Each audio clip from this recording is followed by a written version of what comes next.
Avant que la vidéo commence, je préfère vous avertir, vous avez mes réseaux sociaux qui sont dans la description, n'hésitez pas à venir me suivre sur Instagram, vous pouvez retrouver mes luttes sur Sellfy et bien entendu, abonne-toi.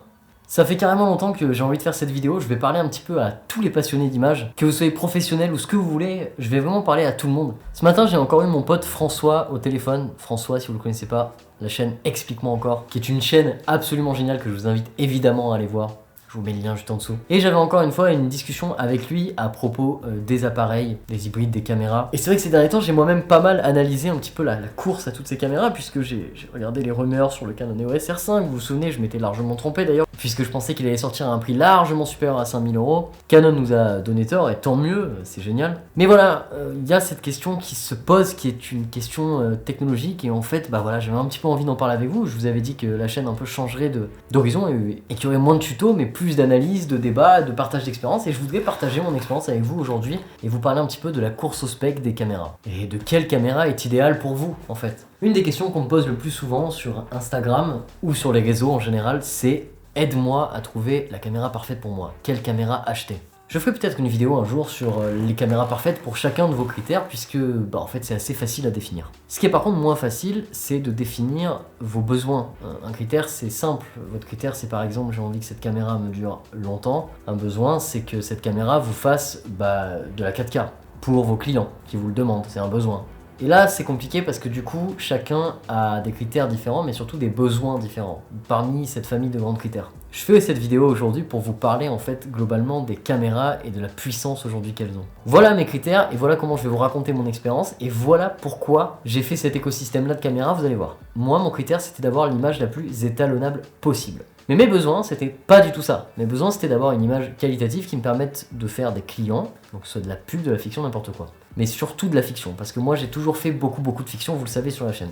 Et c'est mon métier, c'est toujours ce que je fais le plus, c'est de la fiction. Du coup ça c'était mes réels besoins.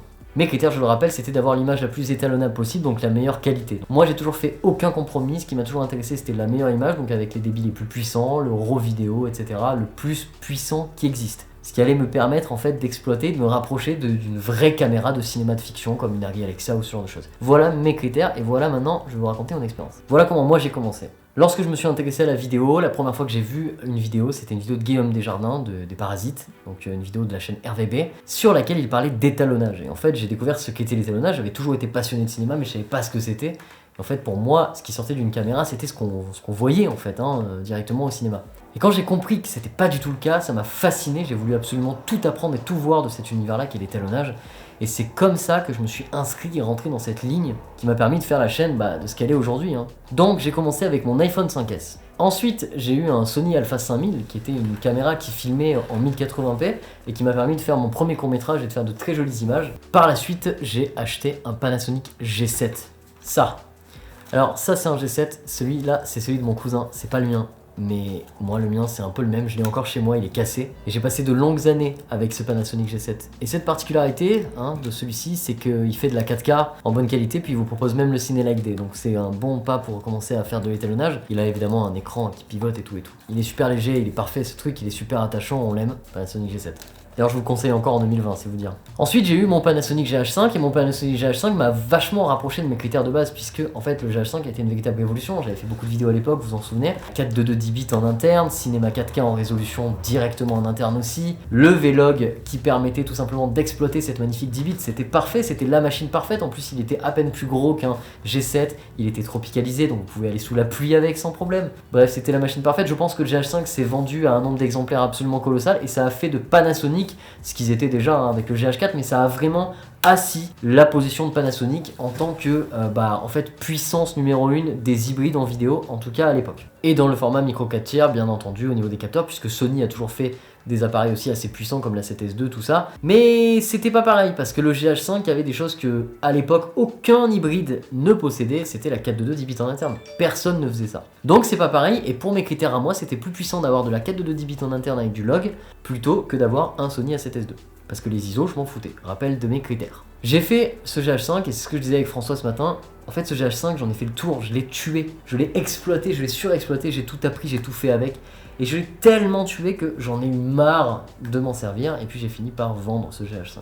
Et là, j'ai décidé de faire un changement assez colossal dans ma carrière et dans mon choix d'achat. J'ai décidé d'aller acheter une RED, une caméra RED, me rapprocher de mon rêve tout simplement, puisque mon rêve ça a toujours été de me rapprocher du cinéma, et là c'était une caméra de cinéma. Mon choix s'est jeté sur une RED Scarlett, donc c'est une RED qui est pas très chère d'occasion, c'est ce qui m'a permis de l'acheter puisque j'avais pas de moyens, et ça m'a permis tout simplement de me servir et de rentrer dans ce monde qui est assez fermé des caméras de cinéma comme les caméras RED. Donc je me suis beaucoup servi de cette RED, j'ai fait un peu plus d'1 an avec cette RED, et puis j'ai décidé de m'en séparer. Alors à la base j'ai décidé de m'en séparer pour acheter une Arri Alexa classique. Et maintenant je vais vous parler de pourquoi je vais pas du tout acheter cette Alexa classique avec. C'est un peu la réflexion que je me suis faite depuis pas mal de temps, d'ailleurs je me fais cette réflexion, que je fais pratiquement plus que de la réalisation. Je me suis rendu compte que lorsque je fais des missions avec une caméra, j'ai pas forcément besoin de très grosses caméras de ciné, ou alors je les loue tout simplement avec l'équipe en question. Mais surtout je me suis rendu compte que aujourd'hui il y a des modèles de caméras qui sont très peu chers et qui sont tout aussi performants que ces caméras là. Alors en l'occurrence la Alexa classique, c'est le capteur Alexa, donc c'est exactement le même rendu qu'une caméra Arri Alexa, peu importe laquelle à peu près. C'est juste qu'en fait elle est très lourde, elle est assez ancienne, et du coup c'est ça qui est compliqué. Et encore une fois je me suis dit ok c'est cool, j'aurai l'image, mais en même temps ça va être hyper lourd. Alors c'est toujours quelque chose que je conseille, hein, cette solution là pour ceux qui ont besoin d'une Arri Alexa, c'est vraiment fantastique d'en avoir des pas chers à ce prix là comme ça, mais c'est hyper difficile à utiliser. Et moi je me suis rendu compte depuis que j'ai le Nikon Z6, pour tout ce que je faisais dans l'ensemble de ma vie, ça me facilite la tâche d'avoir un autofocus, de faire de la photo, de faire du vlog. C'est génial, je peux l'emmener partout et ça c'est cool. D'ailleurs je filme encore une fois cette vidéo avec, et toutes les vidéos que vous voyez le sont. Et pour aller plus loin, j'ai tourné une fiction cet été que j'espère vous pourrez voir bientôt. Dès qu'elle sera terminée, je vous en ferai tout simplement une vidéo, c'est clair et net, parce que j'ai du retour d'expérience à vous faire sur cette réa. Et on a tout tourné avec une Pocket 6K et une Pocket 4K, et franchement je suis absolument bluffé encore une fois. La Pocket 6K est pour moi aujourd'hui juste la meilleure image qu'on peut trouver sur une caméra à moins de 6, 7, 8 000 euros, mais largement. Et c'est ça en fait ma morale, c'est que aujourd'hui je vais pas acheter mon Arri Alexa parce que je me rends compte qu'une caméra à 2000 euros, telle qu'une Blackmagic Pocket 6K, peut faire, je trouve, équivalent à cette Arri Alexa. Donc du coup aucun intérêt pour moi de mettre autant d'argent dans cette Arri Alexa. Alors je sais que c'est un peu confus parce que je parle de beaucoup de trucs en même temps, mais c'était mon retour d'expérience. Vous avez vu mon palier, je suis passé de tout en bas avec un iPhone 5S jusqu'à tout en haut avec une RED Scarlett, qui est pour moi quand même le sommet, et je pense que c'est le sommet pour beaucoup de gens. En tout cas une RED c'est énorme, c'est un truc de ouf. Et pourquoi retourner à quelque chose de beaucoup plus bas comme une Pocket 6K, ou tout simplement en fait ne